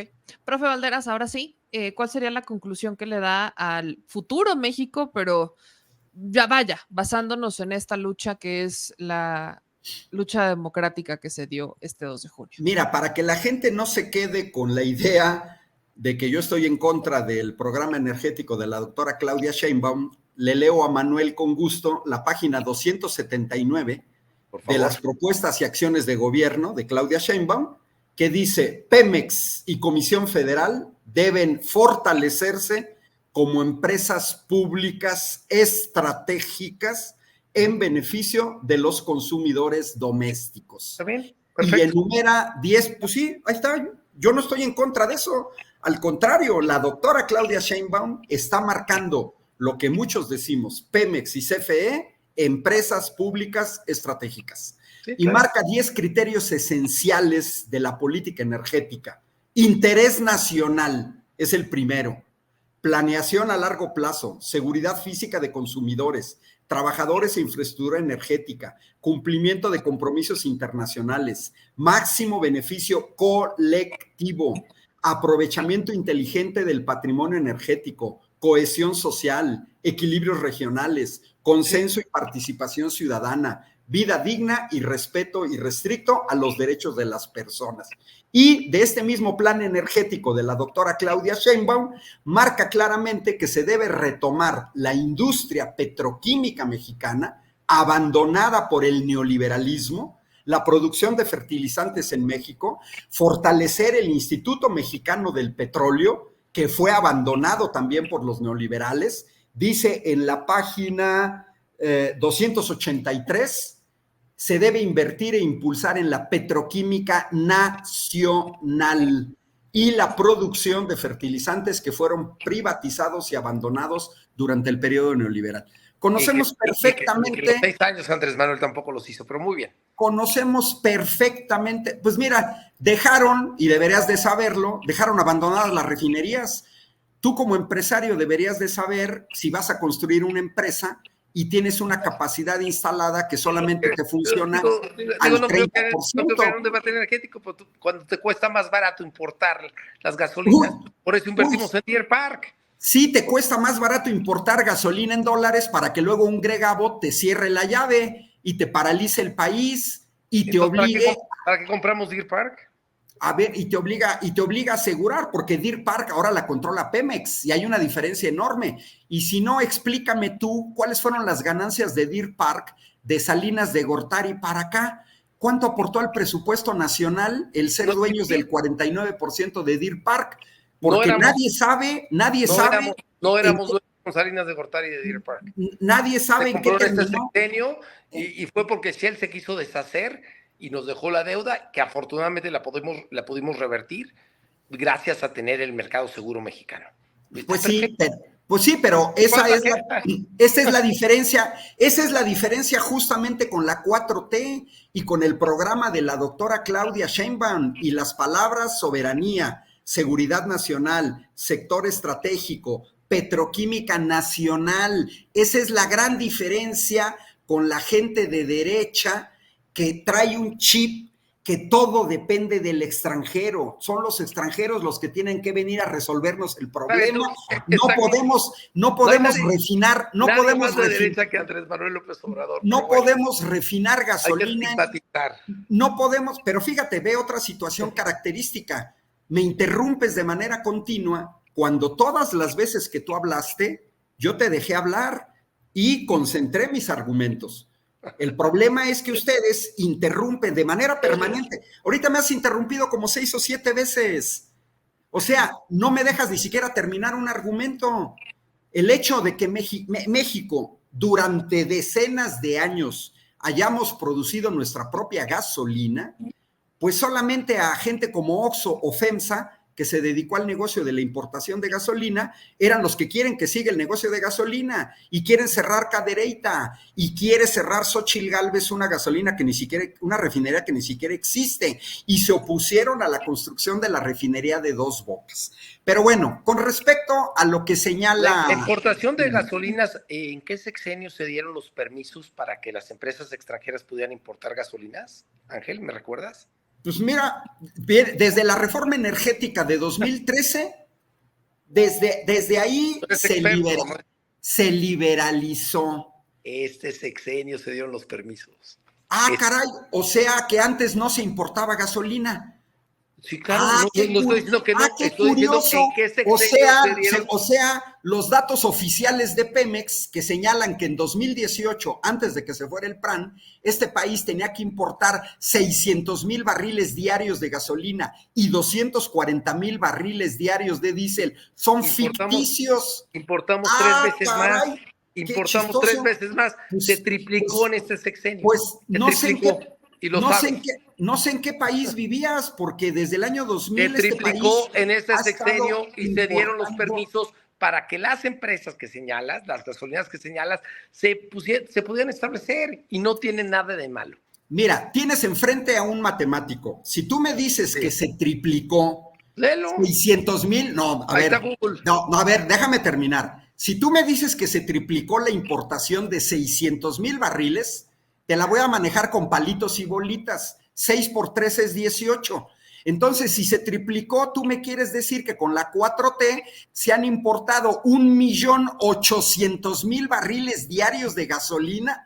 Por favor, ni siquiera conoces cuál ha sido el consumo en este país. Te mando, así como Ed y yo, que tuvimos un debate hace poco, nos intercambiamos los datos, te mando la importación de gasolinas. Y fíjate que este debate no era sobre el sector energético, porque ni soy experto, no pretendo ser, nada más tengo alguna idea muy remota, muy baja. El experto eres tú. No, pero yo te insisto, este país vive con 1,400,000 barriles diarios. Ahora tú me estás diciendo que la 4T importó 1,800,000 barriles diarios. O sea que las refinerías en México no produjeron nada. Eso es el triple. Eso es el triple. El triple es multiplicar por 3. Y 6 por 3 es 18. Por eso, pero ¿de dónde es el triple? Es el dato. Bueno, nos pasamos por DM. Ya. Porque la discusión. Son los datos oficiales de Pemex. Son los datos oficiales de Pemex. Se triplicaron la importación. Pero bueno. Sí, yo les agradezco a ambos. Repito, a ambos les agradezco. 1.800.000 barriles es un dato absurdo. Y lo bueno es que esto queda registrado. No los mandamos. Y si tienes razón, tienes razón. Y si tengo razón, tengo razón. Ya. Yo nada más estoy diciendo que se triplicó la importación de gasolinas en el sexenio de Andrés Manuel López Obrador. Ok.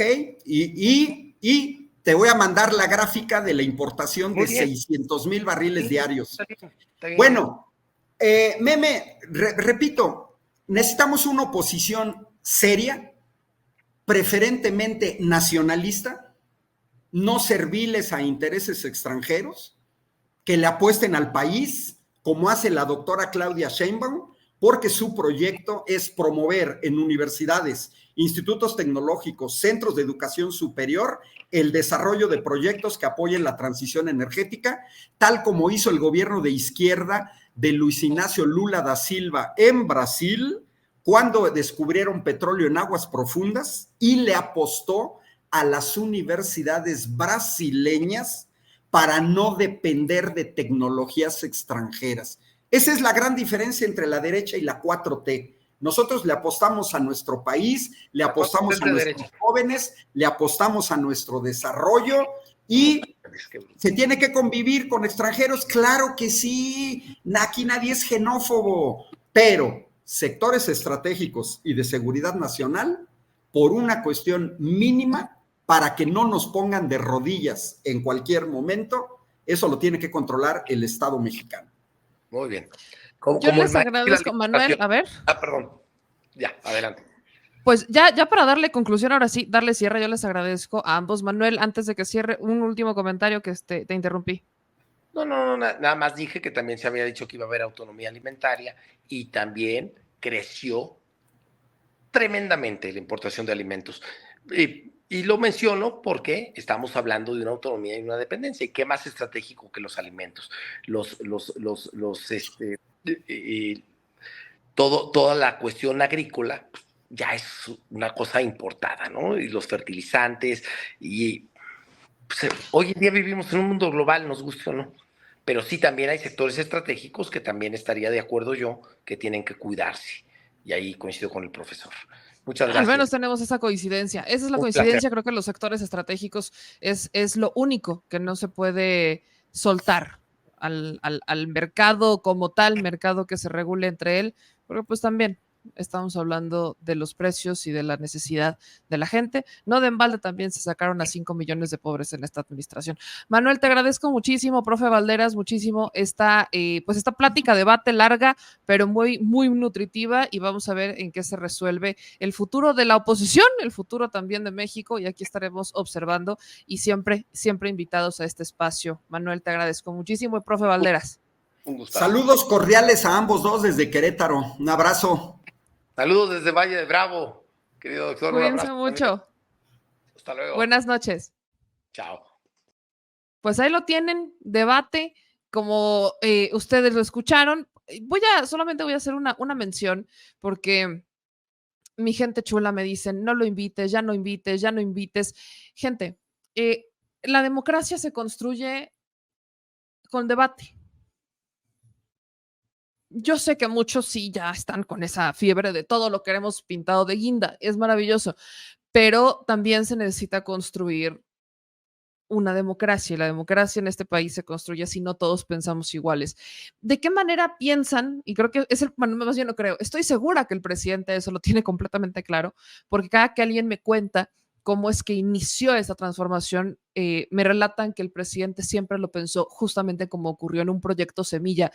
Hoy empiezo y una persona me va a escuchar, y pues quizás solamente sea una persona, pero luego van a ser 10, 20, 100, 1000, ahora son millones. Eso no fue generación espontánea. Eso fue a través del diálogo, y eso también fue a través del debate, y por eso lo seguiré haciendo. Yo le agradezco a Manuel que entre, porque me dicen, invita a otra persona. Gente, no todos aceptan. Ese es el otro lado, que la oposición, llámese sociedad civil o llámese incluso derecha consolidada o llámese partidos políticos, no aceptan ese debate. Ese es mi punto. Por eso cuando Manuel decía el debate, pues ¿con quién quieres el diálogo? ¿Con quién quieres que se dialogue cuando ellos están cerrados al diálogo? cuando tienes a los propios partidos políticos completamente cerrados al diálogo. Yo aquí les he contado que hemos invitado a legisladoras del Partido Revolucionario Institucional y me dicen que sí, y a los 2 minutos del programa me cancelan. A Movimiento Ciudadano les hemos invitado y me tienen vetada porque no quieren entrarle al debate. Hemos invitado a legisladores del PAN. La última vez invitamos a Damián Cepeda, creo que esta nunca se las conté y nos habían dicho que sí y todo, y cuando les dijeron que yo era la que lo iba a entrevistar, entonces hubo silencio. Ese es mi problema con la oposición. Ese es mi tema, que tristemente no quieren hablar.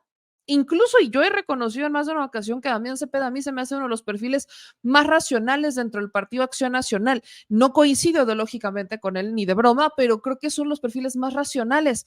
Bueno, ni siquiera él acepta una entrevista y ese es justamente mi punto. Esa es justamente la realidad de la oposición, que independientemente de si son racionales o son irracionales, si son de los que tienen una apertura de diálogo, son de los que van con el capricho de mantenerse cerrado porque no quieren que avance y bajo esa misma dinámica, pues no importa, en realidad son muy pocos los que aceptan el debate y así que sí seguiremos dando debates. Yo no tengo por qué meter las manos, ahí está el debate entre el profesor Ángel Valderas y Manuel Díaz, empresario. ¿Para qué esto sirve? Esto sirve para una cosa, para que usted también saque sus propias conclusiones. Piensen también en las otras personas, no en ustedes que están completamente, no en nosotros que estamos completamente definidos, que por ahí alguien lo preguntaba. No, yo estoy completamente definida, pero también hay una claridad y es, no todo México piensa igual. Y una de las razones es porque hay mucha desinformación. ¿Cómo combates la desinformación? Con estos diálogos, con estos debates, poniendo a la gente a escucharse, a debatirse, porque así también esto llega a otras personas y dicen, quizás, miren, de verdad llámenme optimista o llámenme, no sé, soy una persona que se podría emocionar, no sé cómo me quieran llamar, pero ingenua, si quieren. Pero yo sí tengo la esperanza de que aquellos que han pensado durante todos estos años lo peor porque han vivido con una desinformación, de verdad espero, de alguna manera optimista, que un día uno de estos videos les llegue, así, algún día. Y al menos no estoy diciendo que ya empiecen a pensar como los demás, no, que al menos empiecen a generar su propio criterio. Miren, de eso es lo que pido mi limosna, que se generen su propio criterio. Nada más, solamente así, punto. Porque, y aquí quiero ser muy clara, un gran poder conlleva una enorme responsabilidad. El poder que el pueblo le da a Morena en el Congreso es un poder enorme para hacer el bien, pero también para hacer el mal. ¿De qué depende que lo segundo no pase? De qué tanto nosotros estemos involucrados. Así que nada de que ya voté, ahí nos vemos en 3 años, o sabes qué, no, ya no quiero involucrarme, ya nadie vuelve a hablar de política. No. Así haya usted votado por su legislador por la razón que sea, porque quería que llegara el plan C o porque confía en la persona o porque le quiso dar ese voto hacia como una representación hacia el presidente o porque confió en Claudia, la razón que usted haya querido tomar por la que toma esa decisión de darle esa mayoría al Congreso, a esa mayoría a Morena, que cada una de las razones es distinta, esta es una razón por la cual nosotros tenemos que estar involucrados y exigir que hagan lo correcto. Exigir que no se desvíen del camino. Es una exigencia constante. En el caso de Puebla, yo lo platiqué, yo anulé una boleta anulé. ¿Por quién? ¿Por cuál fue la boleta que yo anulé? La de diputación local. ¿Quién era mi candidata a diputada local? María de la Barreda. Perdón, yo no iba a votar por María de la Barreda porque María de la Barreda, yo nunca le escuché una sola propuesta. Nunca. Si llegaba a hilar una idea en una entrevista, de verdad era porque había ocurrido un milagro, porque María de la Barreda recurrió a muchísima retórica y aparte muy mal estructurada para justificar el por qué estaba en Morena. Nunca lo pudo justificar en realidad. ¿Quién es María de la Barreda? María de la Barreda es hija de Paola Angón, ex o presidente todavía municipal de San Pedro Cholula, que es panista y que Paola Angón, por venganza, porque no obtuvo un cargo en el Partido Accionario, porque no se respetaron los acuerdos a los que habían llegado en el PRIAN y la dejan fuera, María de la Barreda, Paola Angón pone a su hija, María de la Barreda, en un distrito panistísima, porque mi distrito local es muy panista, el distrito 17 local. Y para mí esa no es una razón válida para tener un legislador. Para mí esa no es una razón válida. Y le pudo haber dado el beneficio de la duda, por supuesto que se lo pudo haber dado.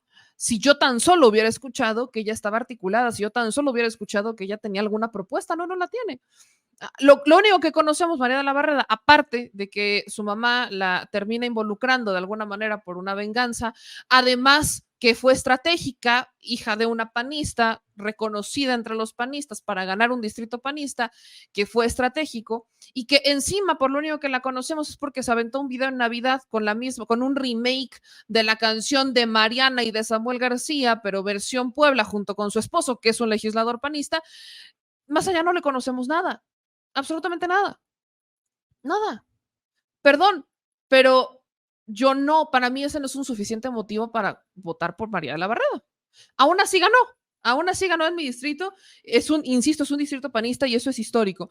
Pero a lo que voy es a lo siguiente, y esto lo digo por mí, pero todos los mexicanos y todos deberíamos hacerlo por quien usted haya votado. Mi voto no es un cheque en blanco. Mi voto no es ciego, mi voto fue plenamente consciente. Yo aprendí lecciones en el 2018. En el 2018, cuando yo voté por Andrés Manuel, mi voto fue porque yo quería que le diera una sacudida a los partidos políticos. Yo quería que se le diera una sacudida al sistema político en el que vivíamos. Y ya lo he dicho, yo súper satisfecha, excelente servicio, 5 estrellas. En este momento mi voto es porque quiero que realmente se consolide una transformación en el país, porque no hay pretextos, porque lo que yo quiero es que no existan pretextos para consolidar la transformación. Que por supuesto consolidar la transformación a un gran plazo no solamente ocurre en una administración, ocurre en un proyecto de multi-administraciones. Pero yo sí quiero que se consolide un segundo piso, yo sí quiero ver la diferencia. Y si para ver esa diferencia necesito un Congreso de mayoría, ahí está el Congreso de mayoría a nivel federal, con todo gusto. ¿Por qué? Porque ese es mi voto, porque yo sí quiero, esa es la lógica de mi voto en este momento y así se los estoy contando. Usted tendrá su opinión, usted tendrá su decisión, usted habrá votado por la razón que usted quiera. La mía fue esa, porque yo sé que si había un Congreso de mayoría, estoy eliminando los obstáculos para que me digan que no se pudo por esto, que no se pudo por esto o que no se pudo por aquello. Esa es mi lógica. Ahí está. Y tengo esa plena confianza. A nivel local, yo no quiero andar con la conciencia encima después de saber que, no sé si María de la Barrera el día de mañana no vaya a la legislación, se le olvide ir a votar, no vaya, se desaparezca, se vaya a poner las uñas, se quede mejor en su casa o termina haciendo alguna alianza. Yo no quiero esa carga encima de mí de decir, bueno, María de la Barrera y tuvo un muy mal papel y pues ahora yo voté por ella y pues también es mi responsabilidad. Yo no quiero eso, esa soy yo. Pero espero equivocarme. Ella ya ganó. María de la Barrera tiene esa ventaja. Y estoy hablando por quizás muchos otros indeseables. Pero mi punto es, haya votado por ti o no haya votado por ti, haya votado por ti o te haya anulado la boleta directamente para María de la Barrera, haz un buen trabajo y aquí estaré yo para celebrarlo y reconocerlo. Haz un mal trabajo y aquí estaré yo como cuchillito de palo para alzar la voz, para quejarme, para denunciar si es necesario y para que no se quede en lo oscurito si haces un mal trabajo. Y esa es la enorme responsabilidad que el pueblo debe de saber que tiene, porque Claudia tiene una enorme responsabilidad al tener un enorme poder con el Congreso con el que se le está llegando. Enorme. Una aprobación gigantesca, más bien. Llega Claudia Sheinbaum con una votación histórica, histórica. Y no saben el orgullo que me da. Neta, no tienen ni idea del orgullo que me da, porque además es la primera mujer presidenta y llega con un monstruo de poder que no ha tenido nadie, ni Andrés Manuel en su momento lo tuvo en el 2018. Ella es la presidenta más votada, incluso que Andrés Manuel. Claro que es gracias a Andrés Manuel, porque de no haber sido por esta revolución de conciencias jamás hubiera ocurrido. Por supuesto que sí. Pero ese poder con el que ella llegará con ese Congreso involucra una enorme responsabilidad de nosotros también. De estar pendiente de quién es nuestro diputado, de qué trabajo hizo, qué no ha hecho, si regresó o no regresó, de nuestro senador, si se presentó o no se presentó, si fue a votar o no fue a votar. Porque acuérdense que para ventaja nuestra, pero pésima para los legisladores, Claudia ya anunció que no habrá reelección. Entonces, un diputado local no se va a poder, un diputado federal no se va a poder reelegir. Se le acabó la reelección, pero va a buscar otro cargo. Y en nosotros estará si se lo damos o no. Esa es la responsabilidad de un pueblo informado, jamás será transado. Eso es lo que estamos entregando. Y la gente tiene esa enorme conciencia, porque quizás como yo, votaron muchos, porque sabían que para que se construyera este segundo piso se necesitaba ese Congreso. Va, ahí está. Se le está dando y de verdad de mil amores. Pero así como llega ese poder, también llega una enorme responsabilidad. Y de ellos es la de no fallarnos y la nuestra es de no cejarnos, no echarnos para atrás, que lo históricamente avanzado no se pierda. No podemos ir para atrás como los cangrejos. Y quiero insistir con esto. Si tú de verdad eres de los que piensa que 33 millones de mexicanos están equivocados porque votaron de esa manera, porque se le dio esa mayoría a Claudia Sheinbaum, porque se le dio ese poder al Congreso, porque Morena hoy es el partido más fuerte en la historia de México. Si tú estás pensando que son 32 millones los que cometieron un error y no estás viendo los errores que se cometieron en el PAN, PRI, PRD, si tú todavía creíste que sin haber hecho un análisis del por qué perdieron en el 2018 y poniendo en riesgo absolutamente todo, solamente viendo por sus intereses, los mexicanos teníamos mágicamente que voltear y decir, bueno, ¿sabes qué? Vamos a darles otra oportunidad a los que han tenido miles de oportunidades para hacer las cosas bien y cada que se les daba una oportunidad nos volvían a decepcionar. Si tú eres de los que piensa que México está equivocado por votar por Claudia y que tú estás bien, sal de tu burbuja, por favor. Deja de engañarte. Deja de engañarte. Nadie te está diciendo que está mal tu voto, que está bien tu voto, pero no le puedes decir a la gente que son los que están equivocados y que tú estás bien cuando no estás viendo las principales realidades detrás de los partidos políticos que te hicieron una propuesta que no tenía propuesta. Están suponiendo, imaginando y están pensando que algo va a pasar. Y pensando en eso que algo va a pasar, tomando en cuenta información hasta falsa, le estás diciendo a la gente que ellos están mal. ¿Pero con qué cara? Rompe tu burbuja, sale tu burbuja.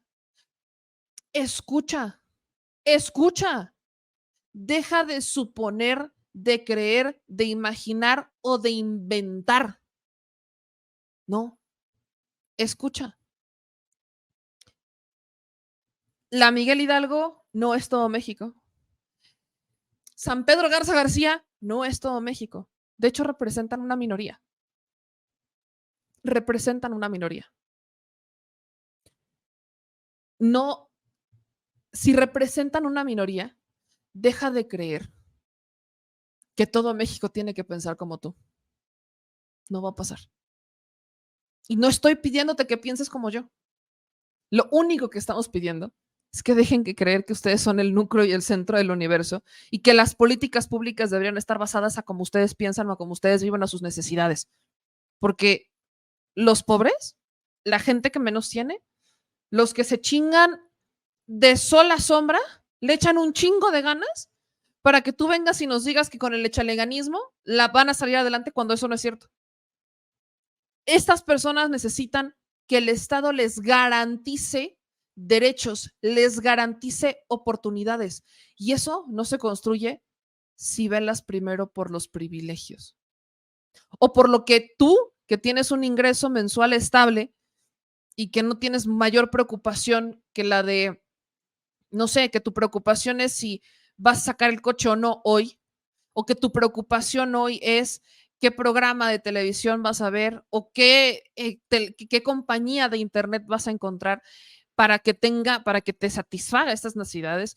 Si tus prioridades están inclinadas un poco a eso, quiero que menciones que hay gente cuyas preocupaciones es si van a comer hoy o no. Simple. Si van a tomar agua hoy o no. Si van a poder seguir viviendo en su casa o se las van a arrebatar. Esas son las prioridades, porque además son millones de personas las que tienen esas preocupaciones y ese es su día a día. Y no su día a día es ver si hoy van a emprender un negocio de tequila o no. Y no estoy diciendo que esté mal. Se tiene que ayudar a los emprendedores porque ellos también son el motor de México. Pero simplemente deja de pensar, por favor, que la prioridad tendría que estar enfocada a eso porque tú lo vives y porque a ti te preocupa. Porque hay millones de mexicanos cuya primera preocupación es si hoy van a comer o no. Si sus hijos van a comer o no, ya ni siquiera ellos, sus hijos. Salgan de su burbuja, rompan su burbuja.